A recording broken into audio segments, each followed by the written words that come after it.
Web 1.0 was about the information superhighway.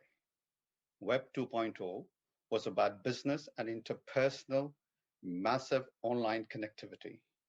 And Web 3.0 is going to be about leveraging open technology to scale financial democratization.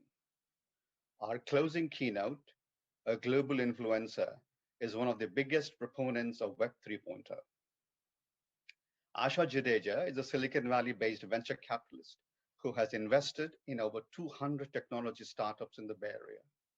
As an entrepreneur herself, her investing philosophy is designed to ignite young entrepreneurs into becoming disruptive change makers.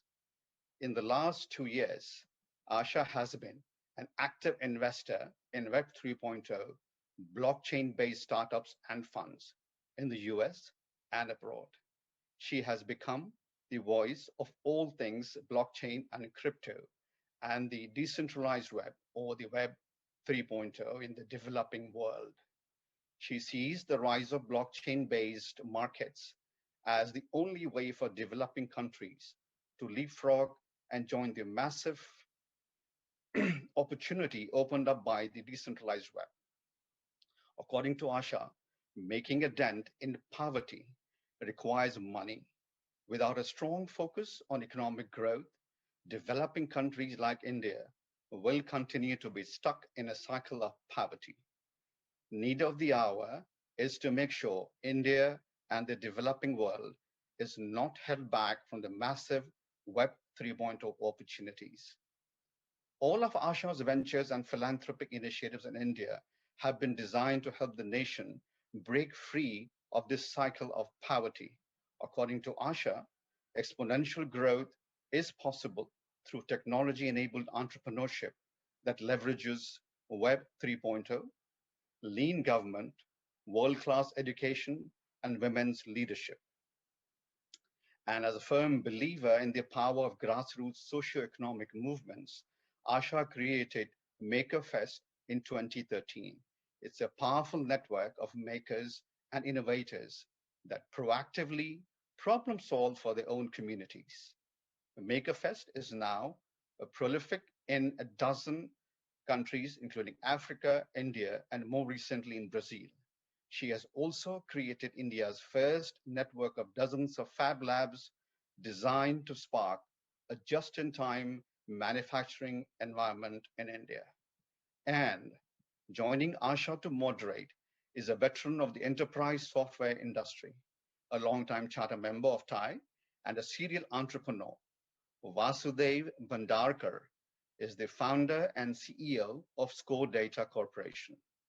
As co-founder and executive, Vas has successfully co-founded and helped build several highly valued companies, including Selectica and Remedy, both of which IPO'd on the NASDAQ, and outsourced product engineering company GlobalLogic, which was recently acquired by Hitachi for $9.6 billion. Vas has also been an active angel investor in leading edge technology companies for over a decade, having invested in Bitcoin and blockchain companies since 2012, including Blockseer and Mycon, which is known as the Coinbase of Taiwan, and in healthcare data exchange and SG companies. Ladies and gentlemen, my pleasure to welcome Asha Jadeja and Vas Bhandarkar. Thank you, Mateen, for that great introduction of Asha Motwani. I'm Vas Bhandarkar. I'm a co-founder of ScoreData Corporation, and in the past, I've been a co-founder of Selectica, and recently I was privileged to be part of the Global Logic team that was acquired by Hitachi. Thank you. So now that we are in conversation, Asha, maybe we can share some thoughts for our denizens in India. Folks in India are experiencing such a crisis. It's really sad that there is such a crisis going on, and maybe we can all participate in helping India out. No, I think, listen, there is nothing we can do right now, whether it's these Web 3.0 keynotes, TiEcon, this, that, it's all pales into insignificance when we think of what's happening on the ground in India. And, all of you, thank you for hosting us today and giving us this opportunity to speak about a topic which is actually going to be extremely relevant to COVID responses in the future. But our heart goes out to families that are suffering in India. I just want you to know that we are actually really putting in a lot of effort in making sure that we get about 100,000 doses of monoclonal antibody treatment into India through Roche, a company called Roche, and it will be, we are keeping our fingers crossed that it should get there by next week. Second thing we are doing is, with the help of some of the research institutes in the US, we are trying to get sequencing of the new variants to be done, so just to make sure that we have vaccine efficacy. And the third thing we are trying to enable right now is sort of fast track training of nurses in ER in emergency, because that's a huge shortfall right now. And we are all working towards that right now. And I'm sure, it's a devastating time. And but I think the silver lining here is that through events like these today that we have, we're also talking about the sort of the need of the moment and how some of these new technologies we are going to speak about today, Vasudev and I, will be is actually desperately warranted, and how it's actually so relevant today. So we will speak about this as we go forward. Great. Asha, Mateen has already spoken about some of the great work that you and Rajiv had done in the past. In your own right, you've invested in an amazing set of companies, over 200 companies in the last few years in AI and ML, and a whole bunch of new age companies. You've sponsored the maker movements all over the world, as well as invested in international entrepreneurs and the cross-border US-India entrepreneurs. Where do you think the future is off to, and what do you see as the new wave of innovation that is upon us? That's a fabulous question, Vasudev. One of the things, as you know well, is that Rajiv and I happen to be very lucky to have been at Stanford when there was the birth of the internet. And I still remember that the responses of different countries was very different to this completely unknown entity called the internet. And a lot of countries, a lot of governments were very wary about it and not sure wanted to kind of, take it slow on it. This reminds me once again that we are again at the threshold of something very much like the internet, but at least 20 times more powerful. This is something that is coming out from the Web 1.0, which was the browser, the Web 2.0, which was sort of the more, the social graph, the social media, version of it, which was built on top of Web 1.0. And now this is the Web 3.0, which is sort of the decentralized web, which is emerging right now. And by emerging, I mean with over 100 million users right now. So it's not it's not a trivial matter. It is a decentralized web with no sort of a centralized authority. It is formed on an architecture of open blockchains. And, of course, all of us have heard of the Bitcoin and the Ethereum as the main cryptocurrencies that power this new Web 3.0. But I think what's really even more powerful and what is sort of fundamental about this new web is that it is being created by its community. It is being managed by its community, and there is no central authority that's kind of managing this web. It is truly decentralizing power into the hands of the individuals. Why this has emerged is obviously driven by by certain large forces that are emerging on the planet right now, where people are beginning to see that the restrictions or the inefficiencies or the legacy systems that power the nation states are not working anymore. And this, I think, is where the COVID comes in, right, Vasudev? That in this whole COVID thing, in this explosion of COVID in India and globally, we need a system. Actually, we need a technology system, a technology platform like Web 3.0, which is not constrained by the nation state borders.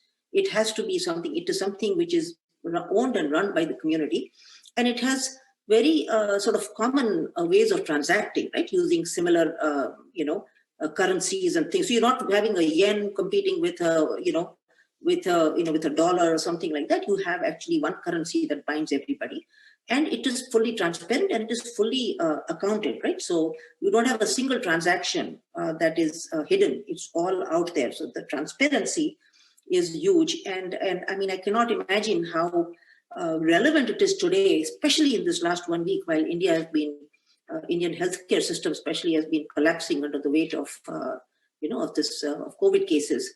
It's even more COVID cases. It's a tsunami right now, so the whole idea of sort of the Web 3.0 emerging right now is that it is driven by this need of the planet to want to transact without worrying about global borders right now. So it's a massive tsunami that's happening, but it's also generating about $1 trillion of transactions right now as we speak.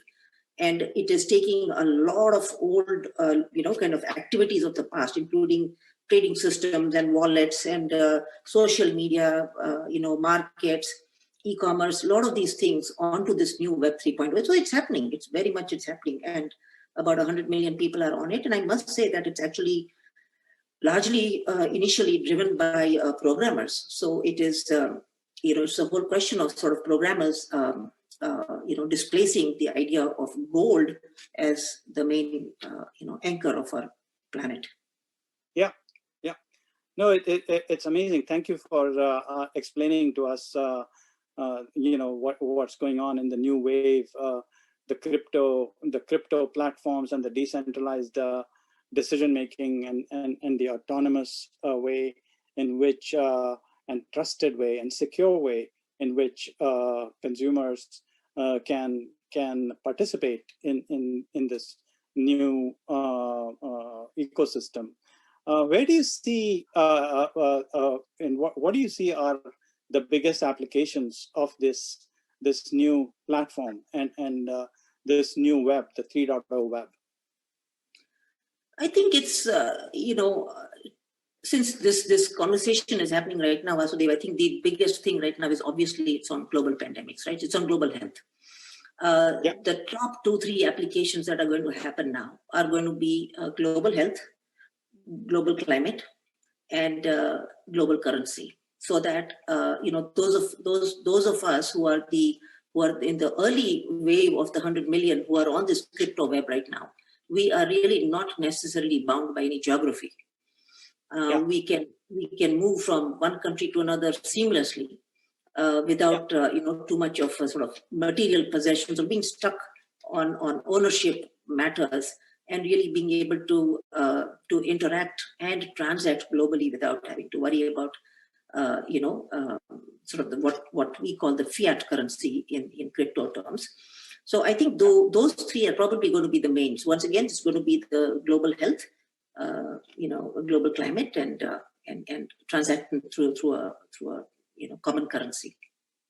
Great, and I would, if I were to add one more thing, I would be a mechanism for creators to participate and empowering the lowest of the low creators to the biggest of the big brands. So I see in what you've just said an ability for it's going to be the creators economy. You're right, Vasudev, that in fact it's called the Web 3.0. The other word for the Web 3.0 is not just the crypto web, but it's called the creator web. It is the creator economy, and we've been hearing that a lot in Web 2.0 world. We've been hearing a lot about sort of the web, about the creator economy. This is exactly what it is. It is creators selling to buyers on the crypto web and partaking of that phenomenal growth in wealth that's happening for not just the creators, but also for people like basketball players and stuff like that. So yeah, and in sports, there are applications in sports and music, and certainly in software. But yes, and so can you tell us a little bit about how this will change the way we live, we learn, and we earn, each of us, how will it impact the way we conduct ourselves in the future? So there are a few technologies, okay, which are actually enabling this whole new kind of this metaverse, so to speak. In this new metaverse, we are going to see lots and lots of AR and VR, lots of augmented reality, virtual reality kind of technologies that are going to enable people to interact with each other in ways that we've never seen before. We are going to see, for example, streaming browsers now. It's not just going to be static browsers. We are going to see people wearing, augmented reality clothing, for example. So you could be walking out, Vasudev, dressed up as Batman, right? And in your digital avatar in the metaverse, you could be a Batman, or I could be Superwoman for all I know, and we could be dressed up in those avatars, be interacting in that way. We could be acting a role of a Wall Street trader or a basketball player, right? And so the augmented reality technologies are going to enable us to play roles that we have never done before. Yes. I actually strongly recommend visiting this museum called, I think it's called Metaverse, I think. But it is, it was started by, actually, strangely speaking, it was actually started by a bunch of Indian, programmers out of Chennai. And as all of us have heard, there's these two guys with pseudonymous identities called Metakovan and Tubador, who are both Indian, and they are, I think, they're the creators of the metaverse and the Metapurse, which, by the way, is a fund. It's metapurse.eth.ethereum, which actually funds interesting new technologies that will go into the metaverse. So it's a very interesting, very exciting new time, which the gamers and the programmers understand much better than rest of us who are not yet that familiar with the Web 3.0. But it's sooner or later, remember those 20 years ago when those who didn't want to get on the internet, right? Now they can't live without it. I mean, my parents can't live without it. They're 85. They can't live without it. So it's something that's going to be so mainstream in a few years that we're going to see a lot of, we're going to be seeing a lot of unusual suspects coming onto this superhighway. I love the pointers to Metakovan and Tubador, but more importantly, I love the universe, which is driven by the metaverse, and the purse, which is driven by the metapurse. And also, there's just one quick thing. I know you had asked me about live, learn, and earn. Right. On earn, right. I know, of course, and we'll, that actually will segue us into something else. But on the so on the living, of course, living part is this whole AR, VR, and the experience of living in a digital world. But on learning also, right? It's going to be much more immersive, video-based learning. And look at this phenomenal set of factors that have come together right now, where because of the pandemic, we have our kids now learning on Zoom. Imagine if they had a beautiful platform where they could be actually in a virtual reality world with, enabled by VR. Imagine how much of a more rewarding experience that would be than sitting in front of a laptop the whole day learning. So I think this pandemic is going to trigger cracks in the system of older system like learning and so on, which we have never anticipated before. But I don't see the future of schools or colleges being the same at all. I see massive cracks in the old systems. And on the question of earning, as you know, there has been this whole explosion of the non-fungible token world, where people are selling anything from their tweets to artwork to poetry to essays. And I think that is that's a whole new paradigm shift that's happening. Yes. It's pretty phenomenal. So as your point about learning is so true, especially when you talk about AR and VR, and we live now in a WFH world. So it's particularly for that world where AR and VR can really, especially the post-pandemic world, these new techniques will be so relevant. So bringing the conversation back to India, what's in it for India, and how can we become change makers and leapfrog our own legacy, whether we are in the US or particularly, when we are in India? What opportunities does it present us to leapfrog our own past legacies? I'll speak about that right now, Vasudev, but after that, I want you to tell me a little bit about your crypto cats. I want our viewers to know more about that, but I'll come back to that. So this question about how can India participate in this exciting new frontier that is evolving right now. That the best way for India to leapfrog legacy software systems that it might be stuck in, just like how we leapfrog on mobile internet, right? On mobile telephony, there was a time when we were all growing up in India, it would take us 2 years to get a phone line at home. And now people walk into a shop and get it in 3 minutes. So that leapfrogging that was enabled in the good old days by CDOT and some of these other Indian initiatives, it's a very similar opportunity right now staring at India, which is how do we participate in this new sort of this frontier that's developing on the whole planet. And it is not connected to any nation state. It is an independent frontier that is developing. And how does India participate in this? Well, the good news there is that India is already there. So some of our top talent, plus of course all of us in the diaspora, we are all part of the crypto web. I mean, I'm already an owner of significant amounts of Bitcoins and Ethereum and things like that, which I bought in 2010, and when prices were really low. And I fortunately, just out of certain inefficiency, actually, I didn't end up selling it, Vasudev. So thankful for that. But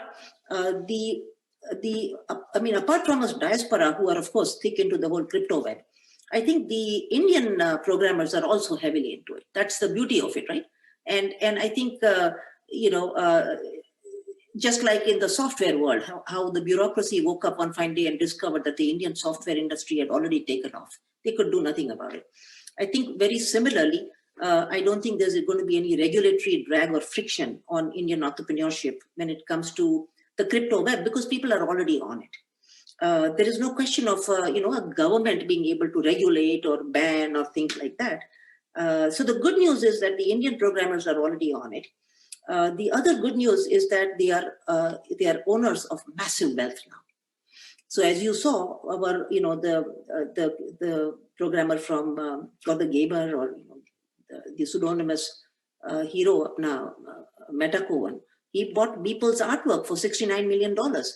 Now, how many such similar Metacoins are there in the world? There may be 1,000 more, because these programmers and gamers were already on the crypto web mining Bitcoins when when it started in 2009, 10, 11, that time. So a lot of these kids were already on it, and through gaming and things like that, because remember, Bitcoin takes mining, right? You have to be a miner, you have to be a programmer to be able to earn those Bitcoins. And early on, a lot of these smart programmers just got in there and started programming and mining and getting the Bitcoins out. So they own just tremendous amount of wealth right now. Yes. The interesting thing that's happening, Vasudev, which actually is also, I mean, it's good news and bad news. The good news is that it's the Indian programmers who are who are already thick in the crypto web and who own tremendous amounts of wealth now. The bad news is that a lot of them are uncomfortable with dealing with regulation in India, with the unpredictability of regulation in India. So a lot of them are packing their bags and moving to Hong Kong, Singapore, Taiwan, some to Canada and some to US, because they want to be in places which are accepting of this new crypto web, of the new Web 3.0. And they're tremendously wealthy. And now they know that in Europe and US and in most of Southeast Asia, Bitcoins and Ethereum coins are accepted. You can go buy a car, you can buy a resort, you can buy land, you can buy a home, you can hire people. And I'm personally, myself, thinking of investing in my own startups now, purely on a crypto platform now. I don't want to be sending dollars now. I would rather be investing Ethereum coins into my own startups and donating to NGOs using Ethereum. And why not? And a lot of the NGOs have become smart enough to do that. But on that front, Vasudev, I know you have been talking to, I mean, you have a group called Crypto Cats. So tell us a little bit more about that. What have you been investing in? Thank you. Well, I've been involved, just like you. I've been involved in the Bitcoin world since 2012. I was an early investor in a coin-based type of platform, which is Asia's leading exchange called MyCoin, MAICOIN. It runs out of Taiwan. I'm also an early investor in a blockchain mining company called DMG Blockchain, which is publicly traded as a DMGGF. And I'm also a early investor in a company called Blockseer, which was acquired by DMG Blockchain. And these days, with a group of us from young, experienced and new age folks from Google and traditional companies like VMware, we've formed a think tank which both serves as an incubator and angel investor in young companies. So I'm very excited, just like you, I'm very excited about this new age and new world of decentralized decision making. So thank you for asking me that. So yeah, it's truly great that we are participating in this new world. Can you tell us a little bit about, as India exercises its soft power in art and culture, how can India leverage NFTs to empower its creators? So I see a great opportunity there as well. Can you share your thoughts on that? Yes, Vasudev. What I did actually a couple of weeks ago is I called up a friend, in a developing world, and I won't mention right now which country or so on, but our part of the world. And I said, hey, listen, you are an artist, and you have been painting for years now, and have you heard of this whole NFT thing? Thankfully, he had. He said, I've heard of the NFTs. I know that I can convert my art into a non-fungible token and sell it on Nifty Gateway or OpenSea or something. So this gentleman, while I was holding on to the phone, actually converts his one of his paintings into an NFT, puts it up for sale, and actually sells it almost instantly for $2,000, roughly $2,000 in Ethereum. Now that's a game changer. That is, it takes the middleman out, right? He's not having to go to a gallery and do marketing and packaging and give a huge cut of his earnings to somebody that he doesn't want. So I actually think that there is an enormous opportunity for Indian creators, all in terms of people who are in the design world, or those who are in the art world, or in even in writing actually, to create NFTs out of what they do. And I just mentioned this speaking of writing. Some of you might know that one of the writers in New York Times, somebody called Kevin Roos, actually he converted his article that he had written in the New York Times, an opinion piece, I think. He converted that into an NFT, and he sold it on in Web 3.0 on I think on OpenSea or something, and he earned $500,000 out of that. $500,000. Now, imagine for a journalist to have that kind of money is enormous. I mean, that's a game changer. And I think if Indians could, I'm actually trying to reach out to people in the, in the craft world right now, the craftsmen, people deep down in the villages who do fantastic work, but just don't get paid anything for it. Yes. I'm trying to see if I can get some of, and you met some of my Rajiv Circle fellows. I'm trying to get some of my fellows to go deep into the villages and help create NFTs out of their crafts and put it up for sale, like on Nifty Gateway or something. And let's see where it heads, But I think it's a very exciting time. It truly is an equalizing field also.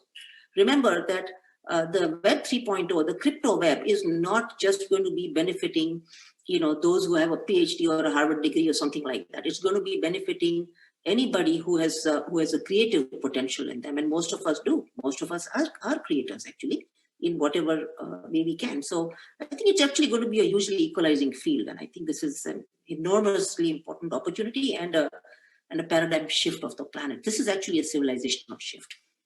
Great. Thank you very much. In conclusion, I would say thank you very much for a phenomenal overview and deep insight shown in our new Web 3.0.